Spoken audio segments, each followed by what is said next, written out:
Study the Bible. பைபிளை எப்படி ஐயா ஸ்டடி பண்ணுவது? You may be reading the Bible. வேதத்தை வாசிப்பீர்கள். Praise the Lord. வேதத்தை மெடிடேட் பண்ணலாம், அதையும் நீங்கள் செய்யலாம். ஒருவேளை நீங்கள் மார்னிங் டிவோஷனுக்கு வருகிறீர்கள். இப்போ நான் டிவோஷன் எடுக்கிறதுனால ஒரு வார்த்தை எப்படி வைத்து டிவோஷன் எடுத்து லைஃப் ப்ராக்டிக்கல் லைஃபுக்கு எப்படி கொண்டு வருவாங்க, நீங்கள் டிவோஷன் கிடைக்கலாம். பட் ஸ்டடி த பைபிள் என்பது ஒரு ப்ரீச்சராகிய நீங்கள் இதை வாழ்க்கையிலே ஒழுங்காக செய்ய கற்றுக்கொள்ள வேண்டும்.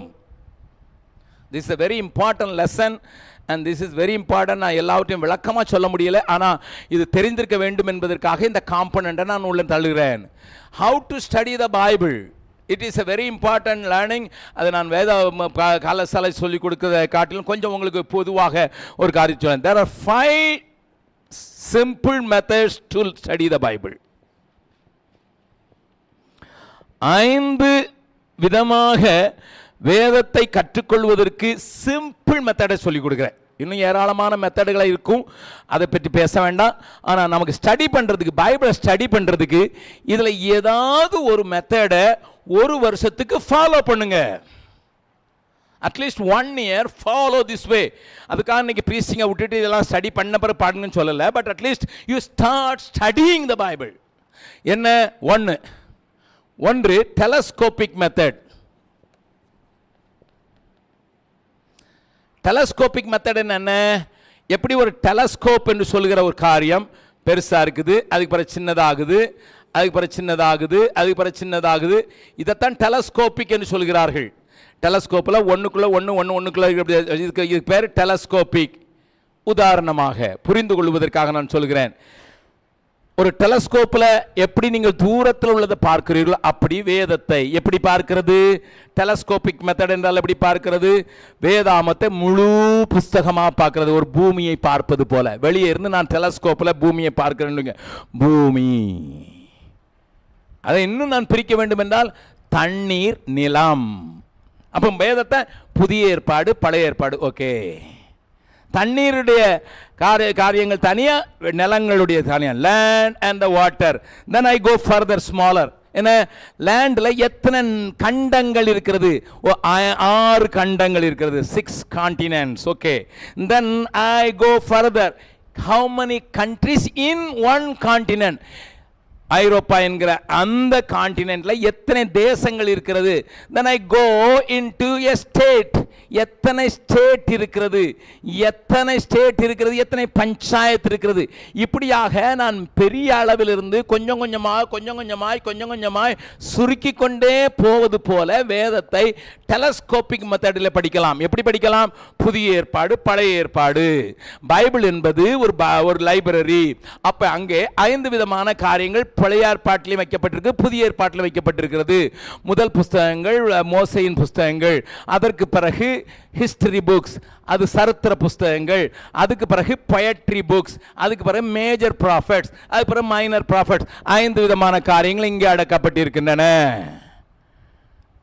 சரித்திர புஸ்தகங்கள், அதற்கு பிறகு பொயட்டிக்கல் அல்லது கவிதை புஸ்தகங்கள், அது யோபிலிருந்து ஆரம்பித்து உன்னத பாட்டு வரைக்கும் வருகிறது. அதற்கு பிறகு பெரிய தீர்க்கதரிசிகள் ஏசாயாவில் இருந்து ஆரம்பித்து போகிறது, அது தானியேல் வரைக்கும். ஓசியாவில் இருந்து மல்கியா வரைக்கும் அது சின்ன தீர்க்கதரிசிகள் என்று 5 பிரிவாக பிரிக்கப்பட்டிருக்கிறது. அதே போல இந்த பக்கம் புதிய ஏற்பாட்டில் சுவிசேஷங்கள், அதற்கு பிறகு history book, acts of apostle, அது பிறகு பாலியன் எபிசல்ஸ், பவுல் எழுதினது, அதுக்கு பிறகு பொதுவான நிருபங்கள், அதுக்கு பிறகு புக் ஆஃப் ரெவலேஷன், வெளிப்பாட்டு புஸ்தகம். இங்கே 5 துண்டாக எழுதப்பட்டிருக்கு. ஸோ ஒரே பூமி, ஒரே பைபிள், 2, அதுக்கு பிறகு 5. சரி, இதில் நான் சுவிசேஷங்களுக்குள்ள 4 சுவிசேஷங்களுக்குள்ள ஆழமாக போகிறேன். ஒரு சுவிசேஷத்தை எடுத்துக்கொள்கிறேன். இப்பொழுது நாம் படித்து கொண்டு வருகிறோம் மார்க்கில் 16 அதிகாரங்கள் உண்டு. இந்த அதிகாரங்களை எப்படி படிக்கலாம்? அப்படியே போய்கொண்டு கற்றுக்கொள்கிற மெத்தடுக்கு பேரு telescopic method. Follow one method. I want to tell you. Follow one method. இரண்டாவது மைக்ரோஸ்கோபிக். மைக்ரோஸ்கோபிக் மெத்தட் என்றால் என்ன? மைக்ரோஸ்கோப்பில் என்ன செய்கிறார்கள்? கொஞ்சம் இரத்தத்தை எடுத்து மைக்ரோஸ்கோப்பில் வைத்து இதில் வெள்ளை அணுக்கள் எத்தனை, சிவப்பணுக்கள் எத்தனை, இதில் வேற ஏதாவது இருக்குதா அப்படி என்று பார்க்கிறார்களே, அப்படி போல ஒரு வசனத்தை எடுத்துக்கொண்டு அதை துண்டம் துண்டமாக பிரிப்பது. உதாரணமாக எல்லாருக்கும் தெரிந்த வசனத்தை சொல்கிறேன். God so loved the world, he gave his only begotten son என்கிற வார்த்தை எடுத்துக்கொண்டு God யாரு, என்ன செய்தார்? so loved the world, எதை நேசித்தார்? வேர்ல்டுனா என்னது? அதுக்கு பிறகு he gave, என்ன செய்தார்? gave. அதுக்கு பிறகு only begotten son. what is only begotten? begotten என்ன அர்த்தம்? son. what does it mean by son? எதற்காக கொடுத்தார்? இப்படி ஒரே வசனத்தை எடுத்து துண்டு துண்டா பிரிச்சு ஒரு மைக்ரோஸ்கோப்பில் வைத்து பார்க்கறது போல பார்க்கறதுக்கு பேரு microscopic method. study the Bible will never end even if you live for 100 years. 100 வருஷம் பூமியில் வாழ்ந்தாலும் பைபிள் படிக்கிற காரியத்தில் ஒரு மெத்தடை ஃபாலோ பண்ணீங்கன்னா 100 வருடமும் உங்களுக்கு போதாது. We all reading the Bible, but we don't study the Bible many times. Study as a textbook. அது ஒரு டெக்ஸ்ட் புக் போல படிக்கணும். அதை ஒரு ப்ராக்டிஸாக வச்சுக்கணும். ஒரு வாரத்தில் எல்லா நாளும் ஸ்டடி பண்ண முடியாது. ஆனால் சில நாளில், ஒரு நாளில், இந்த நாளில் 3 மணி நேரம் நான் ஸ்டடி பண்ண போகிறேன்னு உட்காரணும். Every preacher must have a study time. அதை செய்யாத பட்சத்தில் நீங்கள் வேதத்திலிருந்து தவறாக பிரசங்கிக்க ஆரம்பித்து விடுவீர்கள். ஏதாவது ஒரு காணரை பிடிச்சி உங்களுக்கு தெரிஞ்சதை பிடிச்சி என்னத்தையாவது பேசிக்கிட்டு இருப்பீர்கள். விசுவாச பிரமாணத்துக்கு ஏற்றதாக பேச மாட்டீர்கள். அப்பொழுது உங்களுடைய பிரசங்கம் தீர்க்க தரிசனமாக வராது. அப்படி வராத பட்சத்தில் அது மரணத்தை நிகழ்த்திவிடும். ஆகையினால் know your Bible better. I don't say know your Bible well, but you know your Bible better. உங்களுடைய வேதத்தை சரியாக புரிந்து கொள்ளுங்கள். Microscopic method. மூன்றாவதாக டாபிக்கல் மெத்தட். சிம்பிள் மெத்தட்ஸ் மட்டும் சொல்லுங்க. Topical, love, judgement, second coming, faith. இப்படியாக ஒவ்வொரு டாபிக் எடுத்து இதுக்கு யூ நீட் கன்கார்டன்ஸ்.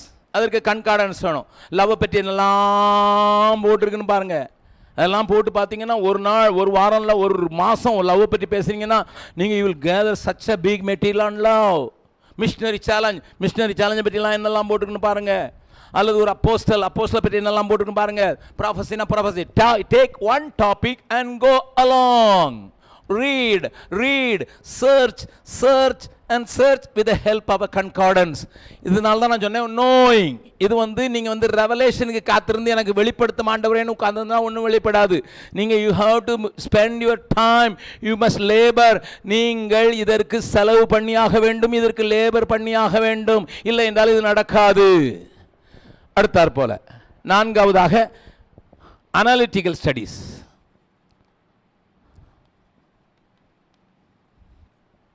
அனாலிட்டிக்கல் என்ன? எபேசியர்களின் நிருபம் அதை எடுத்துக்கொண்டு அதை மறுபடி வாசித்தால் எப்படி ஒரு மோரை கடையும் போது அப்படி தயிரை கடையும் போது வெண்ணெய் எப்படி திரண்டு வருமோ அப்படி நீங்கள் மறுபடி வாசிக்கும் போது இதில் சொல்லப்பட்ட முக்கியமான காரியம் அப்படி மேலே வரும். பிலிப்பியர்களின் நிருபம் சந்தோஷமாயிருங்கள், சந்தோஷம். It's talking about rejoicing. அப்போ அந்த இதை 4 அதிகாரமாக பிரிச்சிருக்கு. எதுலெல்லாம் சந்தோஷப்பட சொல்லிருக்குன்னு சொல்லி பார்த்து நீங்கள் அதை பிரிச்சிங்கன்னா சப்டைட்டில்ஸ் வந்துடும். ஒரு சாப்டரில் சப்டைட்டில் வந்துடும். எந்தெந்த காரியம் ஒவ்வொரு சப்டைட்டிலுக்கும் நீங்கள் இன்னொரு டைட்டில் கொடுத்தீங்கன்னா நீங்கள் அந்த புத்தகத்தை தரோவாக படிச்சிருக்கிறது மாத்திரம் இல்லை, தரோவாக எதை குறித்து எப்படிலெல்லாம் சந்தோஷப்பட சொல்லியிருக்குங்கன்னு ஒரு நல்ல காரியம் உங்களுக்கு தெரிஞ்சிடும். This is called analytical. Take a book, cut it into pieces, give a title, give a subtitle to the subtitle, make 1, 2, 3 point. You may need lot of papers for that. இதுக்கு நிறைய ஸ்டேஷனரி செலவு பண்ண வேண்டியிருக்கும், அல்லது ஒரு note book செலவு பண்ண வேண்டியிருக்கும். இதெல்லாம் உட்காந்து நீங்கள் ஸ்டடி பண்ணுறதுக்கு செலவழிச்சு தான் ஆகணும். You have to spend some money, you have to spend some energy, you have to spend time, you have to spend hours to study the Bible. இறுதியாக கேரக்டர்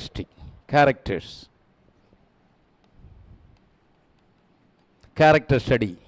ஆபிரகாம், ஈசாக்கு, யாக்கோபு, பேதுரு, பவுல் இதையும் ஆபிரகாம் பற்றி எங்கெல்லாம் பைபிளில் போட்டுக்கணும்னா வச்சு பாருங்க. அவனுடைய விசுவாச வாழ்க்கை, அவனுடைய ஃபெயிலியர், அவனுடைய சக்ஸஸ், அவனுடைய பாசிட்டிவ் பாயிண்ட், அவனுடைய நெகட்டிவ் பாயிண்ட், அவன் எப்படி ஓவர் கம் பண்ணுறான், ப்ராப்ளத்தை எப்படி மோக்கப் பண்ணுறான், எப்படி ப்ராப்ளத்தில் உடஞ்சி போகிறான், இதெல்லாம் தீர்மானம் பண்ணிங்கன்னா you will have a great idea about Abraham. But you have to study. ஏதோ ஒரு வசனத்தை எடுத்து ஆபிரகாம் விசுவாசித்தான், அவன் பெரிய சீமானா இருந்தான்னு பிரசங்கம் பண்ணுறது ப்ராஸ்பரிட்டி தியரியில் கொண்டு போய் விட்டுரு. You will lead people in to wrong doctrines. நல்லா கவனிங்க, ப்ரிப்பரேஷனில் இந்த ஸ்டடி இது ஆன்கோயிங். ஆனால் அழைக்கப்படும் போது இது ஆடியன்ஸை குறித்து அந்த நேரத்தில் வர்றது. இது ongoing knowledge of the word. இது from the day one, because now I understand I am call to preach. ஐயா, தீர்க்க தரிசனமான ஒரு பிரசங்கத்தை செய்கிறதுக்கு நீ அழைச்சிருக்கிற ஆண்டவர். நான் என்னை நிரப்ப வேண்டிய அளவுக்கு நிரப்பணும். I must spend at least 2 hours a week, 3 hours a week. ஒரு 3 மணி நேரமாவது ஸ்டடி பண்ணுறதுக்கு நான் வேணும். ரீட் பண்ணுறதுக்கு காலையில் முடியல, சாயங்காலம் முடியல, ஒரு நாள் நான் ஒரு சில மணி நேரம் இதுக்குன்னு ஒதுக்கி வச்சு நான் உட்காந்து ஸ்டடி பண்ணுவேன். அப்படி என்பது நிறைய புக்ஸ் உங்களுக்கு, கமெண்ட்ரிஸ் உங்களுக்கு ஹெல்ப் பண்ணும், உங்களுக்கு கன்கார்டன்ஸ் ஹெல்ப் பண்ணும், மற்றவங்க knowledge. So you are gathering the knowledge of others also. மற்றவங்க நாலேஜையும் நீங்கள் பெற்றுக்கொள்ளும் போது தான் நீங்கள் தவறு செய்யாத ஒரு பிரசங்கத்தை செய்ய முடியும். Otherwise, you will lead people into wrong direction. தனியான காரியங்களில் நீங்கள் கொண்டு போயிருவீங்க.